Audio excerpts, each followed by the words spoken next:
माऊली residency भव्य flat विक्री सुरू. तुमच्या स्वप्नातील घर आता सत्यात.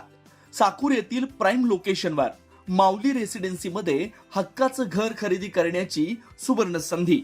मुख्य वैशिष्ट्ये: ready position, highway touch location, 24 तास पाणी पुरवठा, मार्केट, मंदिर, हॉस्पिटल आणि शाळा हक्केच्या अंतरावर, लिफ्ट सुविधा, निसर्गरम्य वातावरण, पारदर्शक व्यवहार.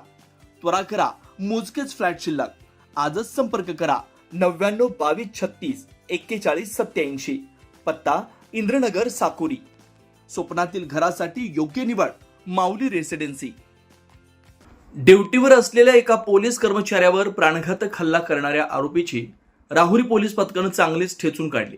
त्यानंतर 10 मार्च रोजी सायंकाळी आरोपीची शहरातील मुख्य रस्त्यावरून थिंड काढली. दिनांक 8 मार्च 2026 रोजी सायंकाळी 5 वाजता राहुरी तालुक्यातील नगर मनमाड महामार्गावर डिग्रस फाटा इथं 10 ते 12 जण दारूच्या नशेत असताना चारचाकी वाहनाला कट लागल्याच्या कारणावरून ट्रक चालकाला लाकडी दांडी व लाता बुक्क्यांनी मारहाण करत होते. त्यावेळी राहुरी पोलीस ठाण्यातील पोलीस हवालदार विकास रंगनाथ वैराळ हे त्यांच्या चारचाकी वाहनातून नगरकडून राहुरीकडे येत असताना त्यांनी सदर प्रकार पाहिला. त्यावेळी त्यांनी सदर आरोपींना ट्रक चालकाला मारहाण करण्यास मज्जाव केला. त्यावेळी आरोपींनी त्यांना शिवीगाळ करून दमदाटी केली.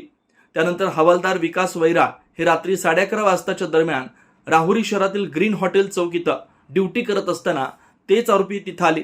त्यांनी हवालदार विकास वैराळ यांना पुन्हा विनाकारण शिवीगाळ केली.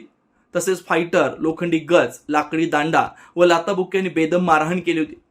याबाबत राहुरी पोलीस ठाण्यात आरोपी खंडू वसंत काळे, वैभव बाबासाहेब तारडे, संतोष अंकुश काळे, सर्व राहणार बुरुडगाव तालुका, जिल्हा अहिल्यानगर, तसेच महेश निमसे व अनोळखी 11 इसम अशा एकूण 15 जणांवर गुन्हा रजिस्टर नंबर 220/26 भारतीय न्याय संहिता कलम 109, 119 1, 118 1, 189 2, 191 1, 191 3, 190, 115 2, 351 2, 352 प्रमाणे शिवीगाळ, दमदाटी, जीवघेणा हल्ला व सरकारी कामात अडथळा आणल्याचा गुन्हा दाखल करण्यात आला.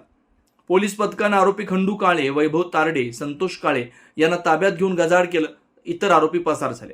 राहुरी पोलीस पथकाकडून आज 10 मार्च रोजी सायंकाळी ताब्यात असलेल्या आरोपींची शहरातील मुख्य रस्त्यावरून धिंड काढण्यात आली आणि घटनेचा तपास केला.